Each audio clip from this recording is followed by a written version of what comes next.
ముఖ్యంగా కోడుమూరు నియోజకవర్గ ఎన్డీఏ కుటుంబ సభ్యులందరికీ పేరు పేరున నమస్కారం చెప్తూ, మరి కోడుమూరు అంటేనే కృష్ణన్న చెప్తున్నా ఇక్కడికి వచ్చినప్పుడు అందరూ మామూలుగా లీడర్ మేము మాట్లాడుతున్నా వెనకాల సపోర్ట్ కొట్టం.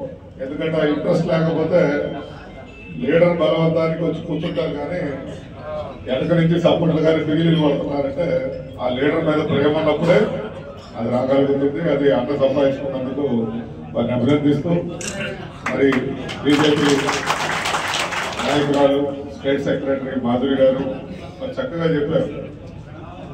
ఒక బీజేపీ పార్టీలో కూడా మన కూటమి సభ్యులందరం ఐక్యంగా ఉండి ఈ మీటింగ్ ని విజయవంతం చేయాలని చెప్పినందుకు వారికి, మరి మా సోదరుడు రామలింగారెడ్డి గారు సింగనమలలో ప్రోగ్రామ్ 10 బస్సులు ఎక్కలేని పరిస్థితి ఉన్నది. అక్కడ ఫస్ట్ మీటింగ్ పెట్టినప్పుడు లోకేష్ బాబు ఏం చెప్పారంటే అక్కడ కొద్దిగా డిస్టర్బెన్స్ ఉంది, మరి ఏం చేయాలని చెప్పి సింగనమల పంపించడం జరిగింది. అక్కడ వెళ్ళిన తర్వాత 450 బస్సులు ఫుల్ అయ్యి మీటింగ్ రావడం జరిగింది. సూపర్ 6 కార్యక్రమంలో అదే అన్నగారు చెప్పారు. అదేవిధంగా మా సోదరుడు నేను అసెంబ్లీని బాగా చేస్తున్నాను. ఏం గొప్ప ఉంటే ఏం అడగవేంది వచ్చి టిఫిన్ చేసి పడమైనా గట్టిగా అడుగని చెప్పి ఇప్పుడు మీరు చెప్తున్న సమస్యను చూస్తే మా వాడు బతక కొద్దిగా అంటే మీ దగ్గర కేకలేస్తారు, కానీ అక్కడ లోకేష్ బాబు గారి దగ్గర సీఎం గారి దగ్గర పోయి గట్టిగా కొద్దిగా కాలం వినిపించాలి. అన్నగారు కూడా నాకు అక్కడ అసెంబ్లీలో 2 సార్లు కలిసాము, మేము మాట్లాడాము. తప్పకుండా ఏదైతే సమస్య మీరు చెప్తున్నారో మరి అదేవిధంగా మన జనసేన సోదరుడు పక్కన కనపడినా గట్టిగా మాట్లాడాలి. ఎందుకంటే మనందరం కూటమితోనే ఈరోజు ఒక రాక్షస పాలన నుంచి బయటకు వచ్చాం. గత 5 ఏళ్ళు ఎంత నరకం అనిపించో మీరు అందరూ మర్చిపోయినట్టున్నారు. ఎందుకంటే 1 సంవత్సరం అయింది కదా, మనకు మధ్యమరి పెట్టుకుండడం వల్ల మన భారతదేశ రాజ్యాంగం ఈ విధంగా ఉంటుంది. పోయిన 5 ఏళ్ళు ఎంత నరకం అనిపించామో మీరు ఒక్కసారి ఆలోచించండి. ఎవరు మాట్లాడదు, దయచేసి మాట్లాడదు. ఎందుకంటే ఎందుకు చెప్తున్నా అంటే గతాన్ని మర్చిపోయి మనం ఇప్పుడు జరిగేదాన్ని ఆలోచిస్తున్నాం. సరే పదవులు రాలేదానికి బాధగా ఉంది. కొందరు రాజకీయ నాయకులు ఇప్పుడు ఇక్కడ మీరు చెప్పినట్టు మీకు పార్టీ మీరు ఆఫీసుల చుట్టూ తిరిగే వాళ్ళు కాదు కాబట్టి మీకు పదవులు రావాలి. మీరు పార్టీని కానీ పెట్టుకున్న ఊర్లలో ఉండి పార్టీ కష్టకాలం ఉన్నప్పుడు విష్ణుతో పాటు మీరు గట్టిగా కష్టపడి పార్టీని గెలిపించారు కాబట్టి అక్కడ పదవులు ఎవరికి వస్తాయి తెలుసా? ఊర్లో వాడికి ఏమఉండదు, వాడి ఆవిడ కూడా వాడికి కోటి, కానీ అందరు కాదు కొంతమంది ఇస్తారు. కానీ మనకు నిజమైన అవసరమైనప్పుడు మీ నియోజకవర్గ అభివృద్ధిలో కానీ మీకు ఏదైనా ఆపద వచ్చినప్పుడు అండగా నిలబడేది ఆ నాయకుడు. ఈరోజు ఇష్టానికి మేము 6 రోజుల కింద రావాలి ఇక్కడ మీటింగ్. పార్టీ ఆఫీసులో మీ నాయకుడి మీద కానీ మీ ఎమ్మెల్యే గారి మీద కానీ కోడుమూరు వదిలే వాళ్ళు 50,000 వచ్చేస్తారని ఒక నమ్మకం ఆడ తెచ్చుకోవాలి. మినిస్టర్ కొల్లు రవీంద్ర గారు రావాలి. నేను ఏ సభకైనా వారం ముందే పోతాను. వీళ్ళకైతే ముందే పోయి వారం కూర్చొని వాళ్ళు ఇబ్బంది పెడతా తిరగాలి. కానీ ఇక్కడికి ఎందుకు రాలేదంటే ఒక లీడర్ మీద నమ్మకం. రాత్రి మన పార్టీలో ఒక 3 పెద్ద ఆయన చిన్న అయిన తర్వాత కూర్చున్నాం. అక్కడ సందర్భం వచ్చింది, నేను కూడా ఉన్నాను. మరి నీకు విష్ణు నియోజకవర్గం వేసుకున్నాను, విష్ణు నియోజకవర్గం అదన్నా కోడుమూరు అన్నా ఊరక విష్ణు అన్ని పని చేసి పెడతారులే, వాళ్ళకి నీకు ఇబ్బంది లేదని చెప్పేసి వాళ్ళు మాట్లాడడం జరిగిందంటే ఆయన మీద నమ్మకం ఉంది. అయితే మనం చీప్ గా ఒక 2 అయ్యాయని అనుకోలేము. ఇస్తే తీసుకున్నామనే ఆ తత్వం ఉన్న నియోజకవర్గం కోడుమూరు. అంతేగాని అనుకోని తెచ్చుకునేది కాదు, మనం తెచ్చుకోవాలి. మీరు చెప్పింది రామలింగారెడ్డి గారు మంచి చెప్తారు. గతంలో ప్రతిపక్షం ఉన్నప్పుడు కూడా చాలా చక్కగా మీ సమస్యలు మార్చి మా వాడిని తీసుకొచ్చాడంటే అలా అదే కారణం.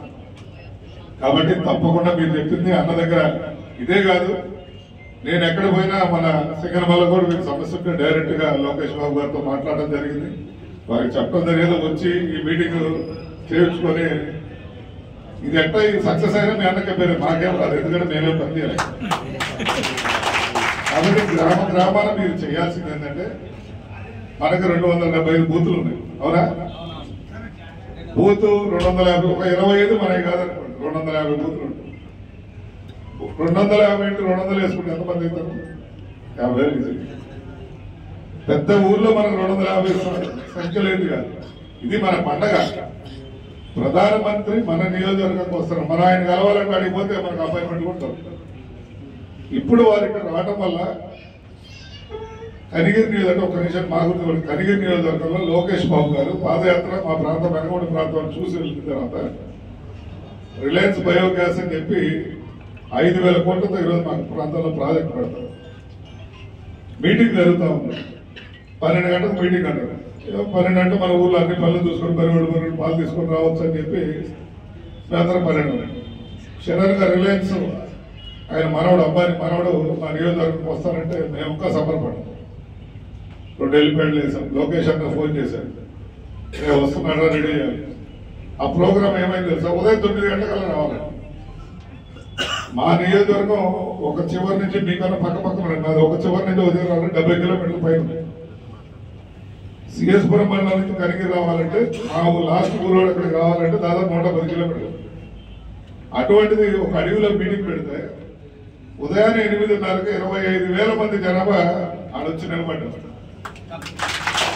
అది తెలుగుదేశం కుటుంబం గొప్పతనం. నేను చెప్పాయా, మన ప్రాంతానికి లోకేష్ బాబు వస్తున్నాడు, అదాని వాళ్ళు వస్తున్నారు, అంబానీ వాళ్ళు వస్తున్నారు, రిలయన్స్ ఇక్కడ ఒక ఫ్యాక్టరీ పెట్టి మన జీవితాల్లో వెలుగు నింపాలని వాళ్ళ ఆశ. మీకు మరిగొండి ఉండొచ్చు, కరువు పని ఉండొచ్చు, ఎన్ని కష్టాలన్నా ఈ మీటింగ్ వస్తే, ఈ మీటింగ్ సక్సెస్ అయితే మన బ్రహ్మాండం జరుగుతుందని మనకి చెప్పడం జరిగింది. మాకు మీలాగా బస్సులు కూడా మా దగ్గర ఉన్న శక్తి అండి. మీకు అన్నం ఉన్నాడు కాబట్టి అక్కడ పెట్టి బస్సులు పెట్టారు, ఇబ్బంది లేదు. ఆ పరిస్థితి కాదు. ఎవరు మోటార్ సైకిల్, ఎవరు ఆటోలో, వాళ్ళ కార్లలో వచ్చి చక్కగా లోకేష్ బాబు 9 గంటలకు హెలికాప్టర్ దిగుతుంటే గ్రౌండ్ అంతా నిండిపోయింది. ఆ రిలయన్స్ వాళ్ళు వాళ్ళ జీవితాలు ఇంత పెద్ద సభ, ఎందుకంటే రాజకీయ నాయకులు వ్యాపార సభ ఎప్పుడు కలిసి తిరగల. కానీ మా దగ్గర జరిగేటప్పటికి వాడు మిత్రపోయాడు. ఇదేంటి ఈ జనాభా ఏంటి, ఇదేంటి మీటింగ్ ఏంటి, ఇంత పెద్ద ఉన్నారు. లొకేషన్ ఏం చెప్పంటే 20,000 కుర్చీలు వేశారు కదా, ఒక 10 తగ్గించేయండి, 8:30కి అంతమంది రారేమన్నా అలా. రాకపోతే నేను రాజకీయాల నుంచి మారుకుంటానన్నా. వదిలేదు, నీకు అది వదిలేదు, నేను జనాభా చూపించే బాధ్యత. మా ప్రజలు మన మీద నమ్మకం ఉంది, తప్పకుండా వస్తారు, ఈ ప్రోగ్రామ్ సక్సెస్ చేస్తాం. కానీ మా ప్రాంతం అభివృద్ధి చేయండి, అది ఒకటే చెప్పి IIIT కాలేజ్ ఒంగోలు పోయింది. ఒంగోలు నుంచి ఒంగోలు స్థలం లేదని కనిగిరిస్తే మళ్ళీ కనిగిరి కాలేజీ ఒంగోలు పోతుంది అన్న. కాలేజ్ అనౌన్స్ చేయాలి, నువ్వు ప్రోగ్రామ్ సక్సెస్ అయితే నీకు ఇస్తాను. డైరెక్ట్ మీద అనౌన్స్ చేసి మీటింగ్ అంతా జరుగుతుంది. లాస్ట్ లైన్ లాగా చెప్పాలి చిన్న ఆయన, లేదా నాకు మోసం జరిగేటట్టుంటున్నాడు ఆయన, ఆయన తృప్తి చెందలేదని. లాస్ట్ లో మీ వాడు ఆశపడుతున్నది నేను చెప్తున్నా అని చెప్పేసి అనౌన్స్ చేసేసి IIIT కాలేజీ 580 కోట్ల రూపాయల కాలేజీని మా కనిగిరికి చెల్లిపోయాడు. అంటే మీటింగ్ ఉద్దేశం లేదంటే అక్కడ సభ విజయవంతమైన రేపు రిపోర్ట్ వెళ్ళింది అమ్మగారు కూడా మీ నియోజకవర్గం మీద. కోడుమూరులో బస్సులు పెట్టారు, 50,000 అంటే 52,000 వచ్చారు. కానీ అక్కడ తగ్గలేదన్నప్పుడు ఆటోమేటిక్ గా నాయకులు వాల్యూ పెరుగుతుంది. తెలియలేదు, నాకు గొప్ప చెప్పుకోవాలని కాదు, ఉద్దేశం చెప్తున్నాను. ఆ విధంగా లోకేష్ బాబు గారు 20 టీవీ పెట్టాలనుకున్నాడు. ఈ రోజు అక్కడ 20 టీవీ అంటే మామూలుగా